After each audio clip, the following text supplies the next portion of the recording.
దర్శన్కి శరణ్య వల్ల 1000 కోట్లు లాభం రావడంతో ఇక ఆనందంతో శరణ్యని ఎత్తుకొని తిప్పుతూ ఉంటారు.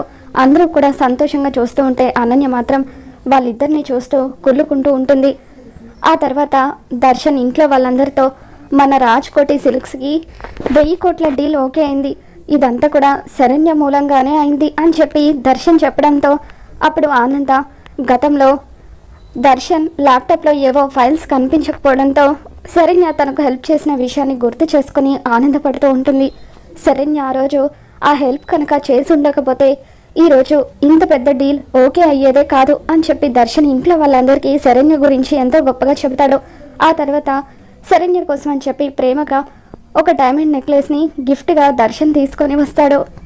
శరణ్యకు ఆ గిఫ్ట్ని ఇస్తూ ఉంటే అప్పుడు శరణ్య మీరే ఈ నెక్లెస్ని నా మెడలో వెయ్యండి అని చెప్పి శరణ్య అంటూ ఉంటుంది. దర్శన్ ఆ నెక్లెస్ని శరణ్య మెడలో పెడుతూ ఉంటారు. ఈ గిఫ్ట్ మీకు నచ్చిందా అని చెప్పి దర్శన్ అడుగుతాడు. భర్త ఎంతో ప్రేమగా తీసుకువచ్చిన గిఫ్ట్ నచ్చకుండా ఉంటుందా అని చెప్పి శరణ్య అంటూ ఉంటుంది. ఇక దాంతో నేనేదో ప్రేమతో ఈ నెక్లెస్ని నీ కోసం తీసుకురాలేదు, మన మధ్య ఉన్న బంధం స్నేహమని నేను అనుకుంటున్నాను, అందుకే నువ్వు నాకు హెల్ప్ చేసినందుకు మాత్రమే నేను ఈ నెక్లెస్ని నీకు గిఫ్ట్గా ఇచ్చాను అని చెప్పి దర్శన్ అనడంతో దర్శన్ మాటలకి శరణ్య ఒక్కసారిగా షాక్ అవుతూ ఉంటుంది. ఇక ఇదంతా కూడా దూరం నుండి వింటున్న ఆనంద కూడా షాక్ అవుతూ ఉంటుంది. మరి రాబోతున్న ఎపిసోడ్లో ఏం జరగబోతుందో మళ్ళీ మన ఛానల్లో తెలుసుకుందాం. ఈ వీడియో మీకు నచ్చినట్లయితే తప్పకుండా లైక్ చేయండి.